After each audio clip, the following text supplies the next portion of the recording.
रामकृष्ण हरी विठ्ठल केशवा. ही पुढची पिल्लं बघा. साधारण 3 महिन्याची पिल्लं आहेत. वजन साधारण 16, 17, 18, 19, 20, 21, 22, 23 अशा पद्धतीनं आहे. जुळे तिळे आहेत त्यांचं 16, 17 असं वजन आहे. तर एकटा आहे त्याचं वजन चांगलं 22-23 किलो आहे. जिवंत वजन 3 महिन्यामध्ये देशी पिल्लं आहेत. पुढं बघा तुम्ही, म्हणजे तुमच्या लक्षात येईल. फक्त 3 महिन्याची देशी पिल्लं आहेत ही बरं का. बऱ्याच जणांची अशी समजूत आहे की देशी पिल्लांची वाढ होत नाही. तर ह्या पिल्लांचं म्हणजे याच्यामध्ये मादी आणि नर दोन्ही आहेत. नराचं वजन चांगलं वाढलेलं आहे. माद्यांचं वजन जे आहे ते थोडंसं कमी आहे. परंतु ही पिल्लं बाजारामध्ये सध्या विक्रीसाठी याच पिल्लांना मार्केट आहे आणि जेणेकरून या पिल्लांना 7 ते 8 हजार रुपये किंमत मिळू शकते. पिल्लं पाहिली असतील तुम्ही. तर या पिल्लांना सध्या मार्केटमध्ये एवढा दर आहे, लक्षात ठेवा. ह्याच्यापेक्षा जास्त पिल्लं मोठी करायची नाहीत. ज्यांना ईदासाठी ठेवायचे त्यांनी देशी पिल्लं ईदासाठी कधीच ठेवायची नाहीत, लक्षात ठेवा. आणि त्यातल्या त्यात उस्मानाबादी कधीच ठेवायची नाहीत, कारण तेवढ्या पद्धतीनं त्याची ग्रोथ होत नाही. आणि ईद या सणासाठी काळे शेरा कलर, तांबडा कलर, पांढऱ्या कलरवर काळे ठिपके, काळ्या कलरवर पांढरे ठिपके, मोठी देखणी, नाक असं पोपटासारखं असलेली अशी बोकडं चालतात, लक्षात ठेवाय. उस्मानाबादीचं जे नाक आहे ना ते नाक आहे चपट, त्याच्यामुळं देखणेपणात हे बोकुड मार खातो. त्याच्यामुळं अशी पिल्लं 3ऱ्या महिन्यात 3 महिने झालं की 4थ्या महिन्यापर्यंत जास्तीत जास्त थंडीचे दिवस आहेत तोपर्यंत सांभाळायची. त्यांना जास्तीत जास्त तुम्ही 5 महिन्यापर्यंत सांभाळू शकता. मात्र तिथून पुढे आता मेन वजन जे आहे हे पहिल्या 3 महिन्यामध्ये पूर्णतः त्यांचं वजन जवळजवळ, नीट लक्ष द्या मी काय म्हणतोय, 100% जे वर्षात 12 महिन्यात वजन मिळतं त्यातलं 3 महिन्यामध्ये 65% वजन मिळाले. मग आता ही पिल्लं इथून पुढे सांभाळणं, आपणाला जी बेण्यासाठी ठेवायची आहेत किंवा जी त्यातल्या पाटी आहेत म्हणजे फिमेल, त्या आपल्या उत्पादनासाठी ठेवू शकता, लक्षात ठेवा. आणि त्यांचा खुराकही, आणि जरी तुम्हाला बोकडे ठेवायचे असतील तरी त्यांच्या खुराकामध्ये पहिलं काम दूध याचं टप्प्याटप्प्याने बंद करायचं. दूध आता तुम्ही कितीही दिलं तरी काही उपयोग नाही, लक्षात ठेवा मी काय म्हणतो. इथून पुढे खाणे, त्यांनी भरपूर प्रमाणात खाणे आणि पाणी पिणे हे महत्वाचं असतं, तरच त्यांचं वजन हे व्यवस्थितरित्या वाढू शकतं. खाण्यासाठी खुराकात म्हणून हे जे फॉर्म्युला सांगतोय मी, एका पिल्लासाठी मी फॉर्म्युला सांगतोय हा. 50 ग्रॅम सोयाबीन, लक्षात ठेवा. एका वेळचा खुराक सांगतोय 3 महिन्याच्या पिल्लाचा. 50 ग्रॅम गहू आणि 100 ग्रॅम खपरी पेंड असेल, सूर्यफूल पेंड असेल, कोणती पेंड असेल ही त्याच्यामध्ये पाहिजे. आणि थोड्याशा प्रमाणात एवढीच मका, ती बारीक भरडून साधारण 50 ग्रॅम. म्हणजे महत्वाच्या गोष्टी मी काय काय सांगितल्या ते पहा. सोयाबीन भरडून, मका भरडून, गहू भरडायची आवश्यकता नाहीये आणि खपरी पेंड भरडायची आवश्यकता नाहीये. आता हरभरे वगैरे तुम्ही कमी केले पूर्णतः, तरी सुद्धा म्हणजे चालू शकतंय. पण हे खुराक जास्तीत जास्त सकाळी 200 ग्रॅम आणि सायंकाळी 200 ग्रॅम. किती महिन्यापर्यंत? 5 महिन्यापर्यंत. 5 महिन्याच्या आत ही पिल्लं 20 किलो ते 25-30 किलोच्या वजनाची झाली, 30 किलो सुद्धा होऊ द्यायची नाही. हे मार्केटला चालणारा माल आहे, लक्षात ठेवा. 16 किलो पासून ते 25 किलो पर्यंत मार्केटला असाच माल चालतो. याच्यापेक्षा मोठा माल मार्केटला चालत नाही. तुम्ही मोठा माल करून जर विकू इच्छित असाल तर ती तुमची मोठी गैरसमजूत आहे. कितीही मोठा तुम्ही बोकुड करा देशी, तुम्हाला किंमत जास्तीत जास्त 12 ते 13,000 रुपये येणार. आणि ह्या 3 महिन्यात या पिल्लांची किंमत, एवढा छोटासा खर्च करून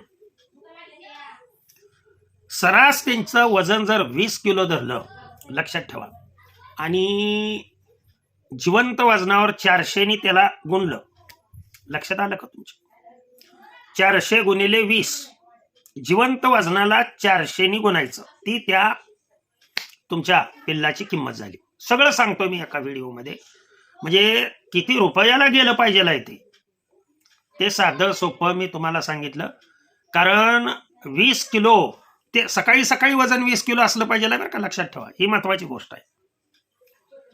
20 किलो गुणिले 400 केलं तर 8,000ला पिल्लू जातं. तेच पिल्लू कोणा वर्षभर सांभाळून तुमचं 11 ते 12,000ला जातं. मग कुठलं फायद्याचं आहे ते बघा.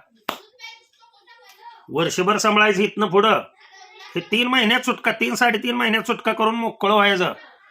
पैसे म्हणजे इतर खर्च त्यांना करत बसायचा नाहीये, लक्षात ठेवा.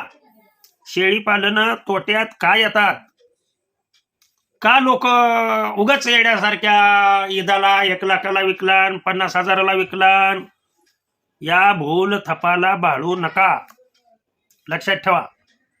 तुमची पिल्लं 3 महिन्यामध्ये 6,000च्या पुढं ते 9,000पर्यंत इकली, या दरम्यान इकली तर तुमचं शेळी पालन अतिशय फायद्याचं आहे. जर याच्यापेक्षा कमी किमतीला विकत असेल, आता ही दाखवलेली सगळी देशीच पिल्लं आहेत. या देशी पिल्लांचंच वजन एवढं होतंय म्हणून सांगितलं. मग जर याच्यामध्ये हे बोर क्रॉस केली किंवा शिरोई क्रॉस केली तर आणखीन यांचं वजन वाढतं, लक्षात ठेवा. किंवा तुम्ही जमनापरी क्रॉस केली किंवा बोर क्रॉस केली, फक्त कलर चेंज होतो बरं का. तुम्ही कसला बोकड वापरताय याच्यावरती अवलंबून असतं. त्यासाठी काळा बोर जसा माझ्याकडं आहे तशा पद्धतीनं तुमच्याकडं असणं फार महत्वाचं आहे. आडवं सुटायला सुरुवात होती, वजन वाढतं, म्हणजे पिल्लू अगदी कवळं दिसतं, आडवं सुटतं, मांड्या अशा होतात, मांस वाढलेलं असतं, आणि घेणारी व्यक्ती सुद्धा तिथंच चापसून बघते की मांस याच्यामध्ये किती आहे. कमरावर हात टाकते आणि पाय उचलून बघते. तर माझं स्पष्ट सांगणं आहे की 5 महिन्याच्या आतच जे नको असलेले नर, मादी तुम्हाला वाढवायचे असतील तर मादी तुम्ही ठेवू शकता. मात्र ह्याला क्रॉस करताना पुढच्या वेळेला बोकड वेगळ्या पद्धतीचा क्रॉस करा, म्हणजे तुम्हाला किती परिणाम दिसतोय तो पहा. तांबडा शिरोई बोकड जर तुम्ही चांगला घेतला आणि पिल्लं जर बघितली तुम्ही तर 1 नंबर. करोली कोट्टा असेल, करोली कोट्टा बरं का काळ्या रंगाचं, किंवा शिरोई तांबड्या रंगाचा असेल, शेरा कलरचा असेल. बिटल घेऊ नका, बिटल ही एक शिवडी आहे फक्त, ध्यानात आलं का तुमच्या? त्याचं वजन, तो बोकोड ठेवायचा म्हटलं तर तुम्ही ईद सणासाठी तो ठेवू शकता. त्यालाही खूप काही कष्ट घ्यावं लागतं, त्यावेळेला त्याचं मांस वाढतं. तर हा साधा सोपा खुराक सकाळी आणि सायंकाळी. पाणी पिण्यासाठी, त्यांनी भरपूर पाणी पिण्यासाठी वाळला चारा त्यांना कसा घालायचा याचा व्हिडिओ मी पाठीमागं अपलोड केलेला आहे या चॅनलवरती. तो व्हिडिओ पहा. त्या पद्धतीनं ते दिवसातून त्यांनी कमीत कमी लक्षात ठेवा 3 ते 4 लिटर पाणी त्यानं पिणं आवश्यक आहे. मग तुम्ही पाठीमागं दिलेलं ते चाटण चाटवू शकता. पाणी पिलं पाहिजे आहे, त्यांनी पळत जाऊन पाणी पिलं पाहिजे आहे. गोड जर असेल तर अगदी निश्चित पिल्लं हे करतात. आता पुढे महत्वाची गोष्ट मी एक सांगणार आहे, यांना टॉनिक कशा पद्धतीनं बनवायचं ते नीट लक्ष द्या. याने भरपूर खाल्लं पाहिजे. काय करायचं, एक 2 लिटर पाणी घ्यायचं. 2 लिटर पाण्यामध्ये साधारण अर्धा किलो गूळ टाकायचा. नीट लक्ष द्या. पाणी चांगलं उकळू द्यायचं आणि पाणी उकळल्यानंतर हे पाणी उकळताना 2 लिटरसाठी मी सांगायला लागलोय, काळी मिरी एक 20 चेचून बारीक करून त्याच्यामध्ये टाकायची. आल्याचा चांगला एवढा तुकडा किसून त्याच्यामध्ये टाकायचा आणि थोडीशी दालचिनी आणि हळद थोडीशी त्याच्यामध्ये टाकायची आणि चांगलं उकळू द्यायचं. 1.5 लिटरच्या आसपास राहावं आणि हेच एका बॉटलमध्ये भरून ठेवा. लक्षात ठेवा, एका बॉटलमध्ये भरून ठेवायचं आणि दररोज सकाळी ह्याच्यामधलं प्रत्येक पिल्लाला 3 महिन्याच्या पुढचं जे पिल्लू आहे त्या पिल्लाला दररोज सकाळी 10 ml हे टॉनिक द्यायचं. मध्ये आधी ब्रोटान, आलं का लक्षात, मल्टीस्टार हे मध्ये आधी द्या.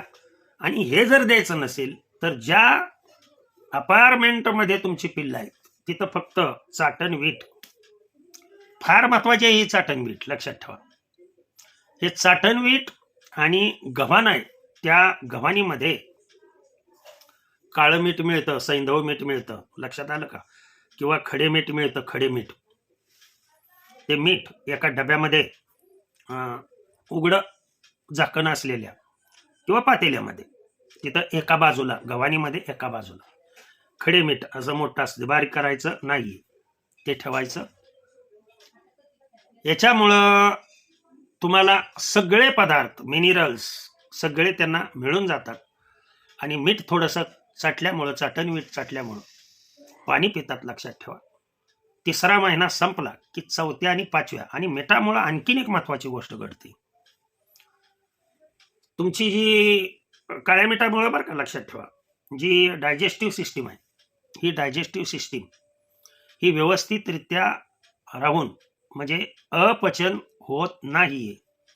यामध्ये फार तर आणखीन तुम्ही त्याच मिठामध्ये एवढा जिरा पावडर, आलं का लक्षात, किंवा जिरे बारीक करून आणि थोडासा ओवा बारीक करून जर त्याच्यामध्ये मिसळलं तर सोन्याहून पिवळं. हे तुम्ही करून बघा आणि मग मला सांगा की सर पिल्लांचं वजन झपाट्यात कसं वाढतंय ते. आणि जे काही ते खातील दिवसभर टायमिंग ठेवा, बरोबर टायमिंग ठेवा. प्रत्येक ह्याच्यामध्ये 2 तासाचा गॅप असणं आवश्यक आहे. त्यांची रवंत घडणं आवश्यक आहे. त्यांना फिरवायचं नाहीये. ऊन त्यांना मिळालं पाहिजे आहे. बाहेर उन्हाला जाऊन बसले पाहिजे, कारण नॅचरल सोर्स डी जीवनसत्व त्यांना उन्हातून मिळतं. तेजी येते त्यांच्या त्वचेवरती.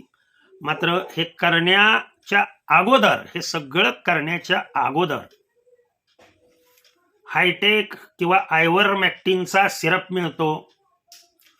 तो सिरप पहिल्यांदा जंतनाशक त्याच्यावर प्रमाण लिहिलेलं असतं. नसेल तर मी आयुर्वेदिक जंतनाशक सांगितलेलं आहे. ते आयुर्वेदिक जंतनाशक कसं द्यायचं ते मी त्या व्हिडिओमध्ये सांगितलेलं आहे. जंतनाशक पाजूनच 2-3 दिवसापासून या खुराकाला सुरुवात करा. आता दूध जर पाजत असाल तुम्ही तर एकदम नाही बंद करायचं, लक्षात ठेवा. जर समजा 200 ml तुम्ही दूध पाजत असाल तर 100 ml एक 4-5 दिवस, पुन्हा 50 ml, परंतु ते दूध प्यायचं हळूहळू बंद होऊन जातं. ही आठवड्याभरात दूध प्यायचं त्यांचं विसरून घालवायचं, फक्त एकदम बंद नाही करायचं, लक्षात ठेवा. नाहीतर मग बॅक मिळतो. हळूहळू हे वाढवत जायचं आणि हळूहळू हे कमी करत जायचं. अतिशय उत्कृष्ट, सर्वांना, सर्व शेळी पालकांना उपयोगी असणारा व्हिडिओ मी आज अपलोड केला भगवंताच्या इच्छेने. आवर्जून चॅनलला सबस्क्राईब, लाईक करत जावा. आपल्याकडून एवढी इच्छा तर मी ठेवायला काय हरकत नाही. परंतु इतके वेडे लोक आहेत, लक्षात ठेवा. लाईक आणि सबस्क्राईब न केल्यामुळं पुढचा व्हिडिओ तुम्हाला मिळत नाही ना. आणि सगळीकडून फिरून आल्यानंतर शेवटी माझेच उपाय करतात, लक्षात आलं. कारण इतके स्वस्त रास्त उपाय कोणीही सांगत नाही. झालेली सेवा त्यांच्या चरणी अर्पण करतो आणि सेवेला पूर्णविराम देतो. पुंडलिक वरदार विठ्ठल, श्री ज्ञानदेव तुकाराम, विठ्ठला विठ्ठला विठ्ठला.